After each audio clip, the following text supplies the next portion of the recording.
Hello everyone, this is Shah. So before this episode start, I just wanted to say, due to this whole quarantine thing, I had to record this episode on my own, alone, and my friend couldn't come. So this is a very new thing for me. So this is a very simple start, and it is a very simple episode, and I didn't really specify how this whole thing's gonna go. So right off the bat, I just want to say this will begin with an intro. I'll be talking about movies of 2019, and then I'll be talking about personal things going on in our lives, Q&A session, and finally recommended section, which is I'll be recommending movies, album, video games, and creators that I love. So yeah, thank you for listening and enjoy the show, everyone. Bye bye. I mean, not bye bye because you're list. Okay.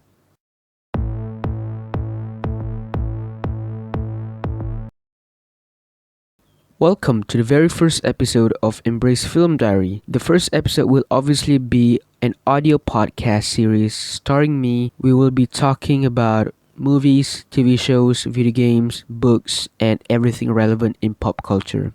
This will be a very fun series. The first few episodes will be podcast, and then it will continue and progress with weekly vlogs and exciting videos about my filmmaking journey and also my progress with the scripts I'm writing. And yeah, I really hope this series works out, and I'm just very excited to make something new. So the very first episode we'll be talking about films that came out last year in 2019. What are some of my favorites, and also we'll be taking Q&A from Twitter, YouTube, and finally we'll be ending the episode by me recommending movies, song, album, game, everything. Basically, at the end of every episode, I will be doing a recommended section. Okay, first topic, movies of 2019. I think last year might be one of the best year for movies ever for me personally. There are so many amazing movies that came out last year.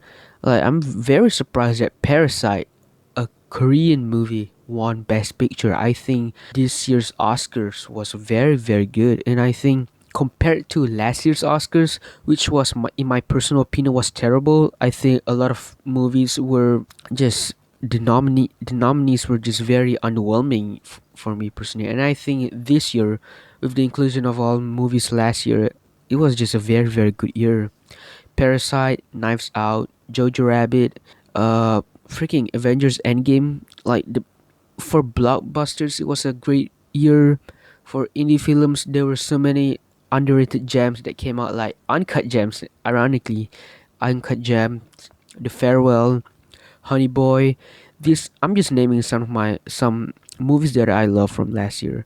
And yeah, if you want to see more of what kind of movies that I love, what movies I love from last year, you can check out my list on Letterboxd. And for anyone who's watching the actual video of this podcast, I will be showing my list, my a screenshot of my list. So put up there. I think that's probably my final ranking of all the movies. I'm not sure. I don't think I'll be seeing any more movies from last year. It's just a very good year, man. I think my favorite is still The Lighthouse. I think The Lighthouse is such a special, unique movie, and I think we don't really get that quite often nowadays. I think that is just a very ballsy movie. My personal favorite horror film has always been The Shining, and I think The Lighthouse completely get that kind of vibe, and how it's very isolated, it's very eerie, you don't know what's happening, and the characters in that movie doesn't know what's happening, and it's just a very messed up movie. And Robert Pattinson and Willem Dafoe definitely gave some of my favorite performances in a movie ever. I think every bit of aspect in that movie was phenomenal. I wrote down here the next topic is about life. That is very general, but pretty much this topic will be me talking about what's been going on right now. Basically, I'm recording this on the 24th of March 2020. If you're listening to on the current time, you'll know that with the whole virus thing, people are quarantined in their houses can't go anywhere. The virus is spreading like crazy, and there are so many people that are suffering from this, and workers are losing their jobs and all of that. We're living in history. Like seriously, I don't know when this will end. I really hope it'll be sooner than expected. But seriously, everyone's quarantined, and I'm feeling very claustrophobic just thinking about it. And yeah. And also on this topic, I also wrote down here about university, shooting films, screenwriting, and all of that. Uh, I freelance. I write for people. I do. I write screenplays and all of that. And I think I've just been using my passion as a money machine. And I think screenwriting has always been my passion ever since I was little. And not only that, I'm also writing my own scripts, like my original scripts that I'm trying to pitch, and also, of course, my short film that I'm doing right now. I've also reached out to my friend Chris. If you don't know, Chris is a good friend of mine from Twitter and Discord and all of that.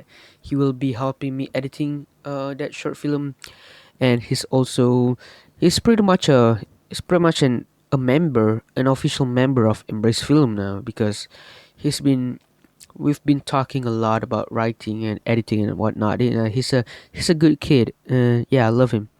So now we move on to the Q&A section of this podcast. I'll be moving to Twitter. I posted a thread on the Embrace Films Twitter account, and there are a few people, friends that I know. Oops, I dropped my paper. Few peoples that I know that left few questions. So the first question is from Ed Chantillo, my good friend. He asks, "What was the scene, movie, TV show that inspired you to make movies, and what's your dream project?" So that's basically two questions. Um, that first one inspired you to make movies. I don't think there's a specific movie that inspired me to make movies on my own, but if I if I had to say one, it's probably the Dark Knight trilogy in general, and all the various Spider-Man cartoons, movies, TV shows, and just these two characters are just they were a huge part of my childhood, and they still are. And watching Batman Begins in a theater when I was like 4, I was very very young, but I can still vividly remember memories of going there. I remember the thrill ride of just watching Batman in that tumbler, and how Christopher Nolan directed that movie. It was an opening experience, because I was like, wow, Batman obviously doesn't exist, and this is obviously made up. Like, movies aren't real, but someone made this. Like, this is not just out of the blue, like bam, the movie just exists. Like, this is an actual product that was made by people. Like, there are actual people making these movies, and they got paid for to do it. And I was like, that's very interesting. And I've all of my life, I love storytelling all of my life. And when I was younger, I used to make Lego videos with my friends, like not even stop motion. Like, we use our hands. Like, I would set up a camera, I would write stupid scripts on my school notebook. Like, they're not even scripts. Like, they're dialogues and like little descriptions of the scenes, and we would often just voice act. And they're all just silly videos, but in a way, they are all storytelling. And after that, I start doing stop motions and whatnot, and of course YouTube videos and all of that. And I grew a lot of passion in screenwriting. I found writing scripts to be extremely fun, and despite all the challenges, I really love how that feeling, that burn in your neck, like you just feel that adrenaline rush, that all the creative juice flowing through you. And I just, man, making movies is awesome, man. Yeah. And to the second question, what's your dream project? My dream project. That is a very, very serious question. If for now, I mean, dream project would be just making a real movie. Like, I guess. I mean, if I had to say a very, very like super, super dream project, I'll say making a Spider-Man movie, because Spider-Man is probably like the one fictional character that I can tackle. I think Spider-Man is the one definitive fictional character that I can do whatever I want. I feel like it is one character that I know most, and I think if I could make one, I could make a pretty special movie out of it. And Spider-Man holds such a special place in my heart ever since I was born, really. And yeah, making a Spider-Man movie, that would be an honor. That would be awesome. If I could make a Spider-Man movie, and if that ever happened, I would cry. That was a very good question. Thank you, Eduardo. Second question is from at Rainskull. This is my friend from Discord and Twitter. Why why is Morbius your most anticipated film for 2020? This is the question I've been waiting to be asked. God, Morbius, it is the pinnacle of cinema, and I could spend hours and hours talking about how brilliant this movie is. It hasn't even come out yet, but I already know it is going to be an absolute masterpiece. There, are you happy, Rain? Okay. The next question is from Ed Cow the Harry. My friend Harry said he asks, "How did you come up with the name Embrace Films?" Very good questions. Originally it was called Embrace Entertainment, and then I googled the name and realized there are tons of companies with that same name, and I thought pretty disappointing. I thought that was a very unique. Okay, so basically, embrace. That is the one word that's been stuck to me ever since I start my first short film. I wanted to have a very simple name, but at the same time very impactful.